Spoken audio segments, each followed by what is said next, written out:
photo. Don't forget the way you look me in the eyes.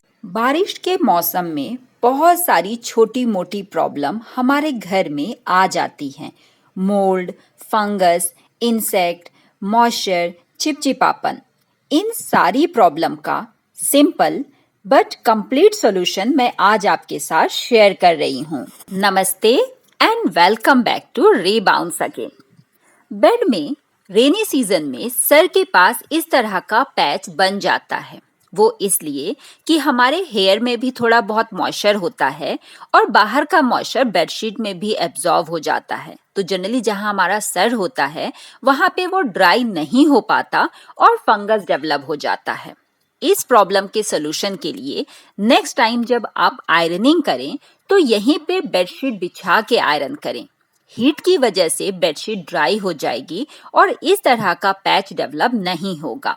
Even bedsheet जब ये आप dry करते हैं धोने के बाद तो वो कंप्लीट ड्राई नहीं होती, थोड़ा बहुत मॉइस्चर रह जाता है, अजीब सी स्मेल भी आती है। उसको हटाने के लिए भी आप इसी बेडशीट को बिछा के इस पे आयरन कीजिए। दो काम एक साथ हो जाएंगे, बेडशीट भी ड्राई हो जाएगी और फंगस डेवलप नहीं होगा। अलग से इलेक्ट्रिसिटी बिल आपको नहीं देना पड़ेगा। बेडशीट चेंज करने की फ्रीक्वेंसी थोड़ी फास्ट करनी पड़ेगी, मतलब बेडशीट बहुत दिनों तक ना बिछी रहने दें, उसको फ्रीक्वेंटली चेंज करें। इससे मोल्ड डेवलप नहीं होगा, आपकी बेडशीट का कलर और क्वालिटी दोनों सेफ रहेगी। क्योंकि बेडशीट अगर गंदी होगी तो नीचे जो गद्दा है वो भी फंगस और मोल्ड पकड़ सकता है। बेडशीट चेंज करने के बाद जनरली हमारी आदत है कि उसको हम मशीन में डाल देते हैं, बट यहाँ पे एक बार आप ज़रूर चेक कर लें कि मौसम कैसा है। अगर बारिश ना हो रही हो या थोड़ी बहुत धूप हो तभी आप बेडशीट को मशीन में डालिए, क्योंकि बाकी कपड़े तो सूख सकते हैं लेकिन बेडशीट वगैरह थोड़ी थिक होती है इसलिए वो नहीं सूख पाती। टॉवल, अंडरगारमेंट्स में आपने देखा होगा इस तरह के काले काले डॉट्स पड़ जाते हैं जिसे बरसाती बोलते हैं। आप कुछ भी कर लीजिए, विनेगर यूज कर लीजिए, जनरली ये दाग नहीं हटता है। इसीलिए नहाने के बाद टॉवल को इमीडिएट ड्राई होने के लिए डाल दीजिए। हाथ वगैरह पोंछने के लिए आप इस तरह से नैपकिन बना सकते हैं या मार्केट से बाई कर सकते हैं, उन्हीं को यूज कीजिए ताकि आपकी टॉवल बार बार गीली ना हो। इन हैंकीज को सुखाना आसान है कंपेयर टू टॉवल। उन लोगों को जिनको लगता है कि उनके हाथ से कटिंग नहीं लगती है प्लांट्स की, rainy season is the best season. आप इस सीजन में कटिंग से लगने वाले प्लांट लगा के देखिए, बहुत ही आसानी से उग जाएंगे, चाहे वो छोटे पॉट में ही क्यों ना हो। रेनी सीजन में बाहर मॉइस्चर बहुत ज्यादा होता है तो कटिंग आसानी से लग जाती है, किसी एक्सपर्टीज की जरूरत नहीं होती। बाहर से जब हम आते हैं तो शूज के साथ मिट्टी साथ ले आते हैं। आप डोर मैट पे कितना भी वाइप कीजिए, शूज की मिट्टी इतनी आसानी से साफ नहीं होती। झाड़ू लगाने के बाद भी वो फ्लोर पे चिपकी रहती है क्योंकि वो गीली है। आसान तरीका है कि आप बाहर एक शू रैक रखिए, उसी पे शूज उतार दीजिए। शूज इस तरह से होल वाला हो ताकि मिट्टी उस पे ना रुके और नीचे गिर जाए। साथ ही हवा से शूज का जो सोल है वो ड्राई हो जाए। शूज और स्लीपर होने के बावजूद थोड़ा बहुत मॉइस्चर और मिट्टी हमारे पैर पे होती है, इसलिए हमेशा एक डार्क कलर की डोर मैट अपने डोर पे जरूर रखें। फुटवेयर निकालने के बाद अच्छे से वाइप करके ही घर में जाएं। अम्ब्रेला अगर आप इस तरह से डोर पे रखते हैं तो इसका मॉइस्चर वहीं गिर जाता है, डोर मैट गंदी हो जाती है और प्लस फिसलने का भी डर होता है। तो हमेशा अम्ब्रेला को बाहर ना रख के आप बालकनी वगैरह में इसको ड्राई होने के लिए छोड़ दीजिए। यहाँ का मॉइस्चर आसानी से फ्लो होके ड्रेन से निकल जाएगा। अम्ब्रेला फोल्ड करने के बाद उसको डेजिग्नेटेड प्लेस पे जरूर रखिए। मैं अपना अम्ब्रेला अपने डोर एंट्रेंस के पास रखती हूँ। जब हम बाहर जाएं, फुटवेयर वगैरह पहनने के बाद इमीडिएट याद आ जाए कि अम्ब्रेला कैरी करना है, क्योंकि अगर बाहर बारिश ना हो रही हो तो 99% चांस है कि हम अम्ब्रेला कैरी करना भूल जाएं और बाहर जाके याद आए कि अम्ब्रेला हम लेके ही नहीं आए हैं। इस मौसम में दूसरे इंसेक्ट्स की तरह ही मॉस्किटो की ब्रीडिंग बहुत ज़्यादा हो जाती है। उसको आप काफ़ी हद तक कम कर सकते हैं। जो इस तरह की प्लांट की ड्रेन ट्रे होती है उसमें पानी भरा ना रहने दें, उसको या तो फेंक दें या दूसरे प्लांट पे आप डाल सकते हैं। इसी तरह से अगर आपने किसी प्लांटर में प्लांट लगाया है तो उसका पानी 1 या 2 दिन में रेगुलरली चेंज करें। इस मौसम में कूलर का काम खत्म हो चुका है, इसीलिए अगर उसमें पानी भरा हुआ है तो उसका पानी प्रॉपर निकाल के अच्छे से ड्राई कर लें ताकि डेंगू मलेरिया फैलाने वाले मॉस्किटो ब्रीड ना हो। कूलर हट जाएगा तो मॉस्किटो को छिपने की जगह भी नहीं मिलेगी। बारिश में कपड़ों को सुखाने के लिए हमें बहुत सारा जगह चाहिए होता है क्योंकि कपड़े जल्दी से सूखते नहीं हैं और 2-3 दिन के कपड़े पाइल्ड अप हो जाते हैं। तो आप इस तरह से कुछ क्रिएटिविटी दिखा सकते हैं और इवन आप प्लास्टिक चेयर भी बालकनी में रख के उस पे कपड़े सुखा सकते हैं। हमेशा एक रस्सी कम से कम छाया में बांधिए और वहां वो कपड़े डालिए जिनकी सबसे ज्यादा जरूरत है, क्योंकि अचानक से अगर बारिश होने लग जाए तो आपको भाग के ना जाना पड़े या इवन रात में ना उठना पड़े कि कपड़े बालकनी में डले हुए हैं। बारिश में अगर इस तरह की आप मोटी बेडशीट बेड में बिछाएंगे तो वो सुखाना और धोना प्रॉब्लम बन जाएगा।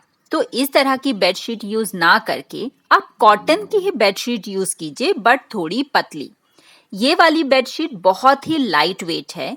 इसको धोने के बाद अगर धूप ना भी निकली तो ये एयर में ही ड्राई हो जाती है। धोना और सुखाना थोड़ा कंफर्टेबल हो जाता है।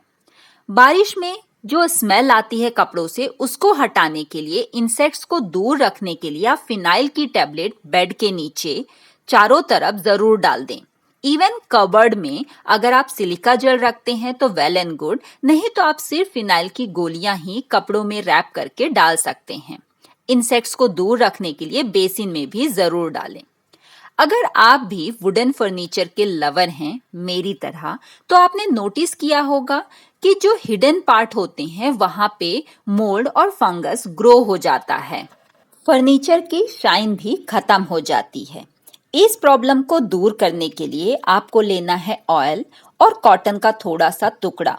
उसको इस तरह से फर्नीचर पे टैप करना है और एक सूखे कपड़े से वाइप कर देना है। जितने भी आपके घर में फर्नीचर हैं, wooden, table, sofa, door, dining table, आप ये प्रोसेस हर जगह कर सकते हैं। इससे फर्नीचर पे फंगस नहीं लगेगा क्योंकि ऑयल मॉइस्चर और वुड के बीच में एक लेयर बना देता है। मॉइस्चर आयरन का सबसे बड़ा दुश्मन होता है, इसीलिए हमारे ड्रॉर के जो चैनल और डोर के जो हिंजेस होते हैं वो आवाज करने लग जाते हैं, उनमें रस्ट आने लग जाता है। आप यही ऑयल ईयरबड की हेल्प से चैनल पे और हिंजेस पे लगा सकते हैं। इससे उनमें मॉइस्चर नहीं आएगा जिसकी वजह से रस्ट नहीं होगा। अगर डस्ट है तो ध्यान रखिए पहले डस्ट क्लीन कीजिए, उसके बाद ही आपको ये ऑयल अप्लाई करना है। बैक्टीरिया और फंगस ग्रो होने के लिए सिर्फ नॉन लिविंग थिंग नहीं चाहिए, ये कॉम और हमारे क्लचर में भी ग्रो हो जाते हैं और वहां से हमारे हेड में ट्रांसफर हो जाते हैं, जिसकी वजह से सर में खुजली और हेयर फॉल शुरू हो जाता है। इसलिए समय समय पर आप कॉम को क्लीन जरूर कीजिए। क्लीन करना बहुत आसान है। मग में गर्म पानी लीजिए, कोई शैम्पू या हैंड वॉश की 2-3 ड्रॉप इसके अंदर डाल दीजिए और इसको मिक्स करके 10 मिनट के लिए छोड़ दीजिए। अगर मग में कंघी फिट नहीं हो रही है तो आप उसको अपसाइड डाउन कर दीजिए तो कंप्लीट डीप हो जाएगी। 10 मिनट के बाद कोई भी ओल्ड ब्रश ले लीजिए या पेंटिंग ब्रश ले सकते हैं, मेकअप ब्रश ले सकते हैं, इनको यूज करके आप अच्छे से क्लीन कर लीजिए। इस तरह की कॉम में अगर ब्रश जा रहा है तो ठीक, अदरवाइज आप ईयरबड का भी यूज कर सकते हैं। बारिश का मौसम अपने साथ भर भर के बीमारियां लाता है, सर्दी जुकाम से लेके डेंगू मलेरिया। इसका एक ही इलाज है कि हम अपनी इम्यूनिटी बिल्ड करें। इसके लिए आप घर पे गोंद के ड्राई फ्रूट के लड्डू बना सकते हैं। रात में सोते समय 1 चम्मच हनी ले लीजिए, इससे भी इम्यूनिटी काफी ज्यादा बूस्ट हो जाती है। सर्दी जुकाम कोल्ड का सबसे अच्छा इलाज है। मस्टर्ड ऑयल को एक कढ़ाई में गरम कर लीजिए, उसमें 7-8 लहसुन की कलियां डालिए, 1 चम्मच मेथी और थोड़ी सी हींग। इसको अच्छे से ब्राउन होते तक गरम कर लीजिए। इस ऑयल को अगर आप हाथ पैर में लगा के सोएंगे तो सर्दी जुकाम नहीं होगा। साथ में अगर आपको बैक पेन या लेग पेन होता है तो उससे भी काफी ज्यादा आराम मिलेगा। आप चाहें तो हल्दी वाला दूध भी रात में पी सकते हैं। बारिश में एक और बड़ी प्रॉब्लम है कि जो सब्जियां हैं, एक तो महंगी होती हैं, दूसरा उसमें भर भर के इंसेक्टिसाइड और पेस्टिसाइड यूज होता है, क्योंकि इस समय में उनमें भी इंसेक्ट लगते हैं। तो इसकी बजाय आप घर में बनाए हुए स्प्राउट, छोला और जो सोयाबीन की बड़ी है, ऐसी सब्जियां यूज कीजिए ताकि ये हार्मफुल इंसेक्टिसाइड आपकी बॉडी में कम जाएं। बारिश में घर के अंदर का फ्लोर बहुत चिपचिपा लगता है, ऐसा लगता है पानी गिर गया है। इसके लिए आप 2-3 आइडियाज फॉलो कर सकते हैं। पहला, बालकनी को धोने की बजाय आप वहां पोछा लगाइए, क्योंकि बाहर मॉइस्चर रहेगा तो वो मॉइस्चर घर के अंदर भी आ जाएगा ह्यूमिडिटी की वजह से। जहां पे पोछा नहीं लगा सकते, पानी भरा है, वहां पे आप वाइपर चला के और फिर पोछा लगाइए। हम डोर मैट तो रखते हैं, लेकिन वो इतना ज्यादा मॉइस्चर एब्जॉर्ब नहीं कर पाता। ह्यूमिडिटी की वजह से हमें प्यास नहीं लगती और बारिश में हम बहुत कम पानी पीते हैं। अगेन वो हमारे हेल्थ को अफेक्ट करेगा। तो आप चाहें पानी की क्वांटिटी बढ़ाने के लिए कुछ मीठा खा के और फिर पानी पीजिए। अनहेल्दी नहीं, आपने जो गुड़ और गोंद के लड्डू बनाए हैं वो खा सकते हैं, डेट्स खा सकते हैं। इससे आपकी प्यास बढ़ेगी। 8 ग्लास तो नहीं तो कम से कम 6 ग्लास पानी जरूर आपके बॉडी के अंदर जाएगा। आज के लिए इतना ही।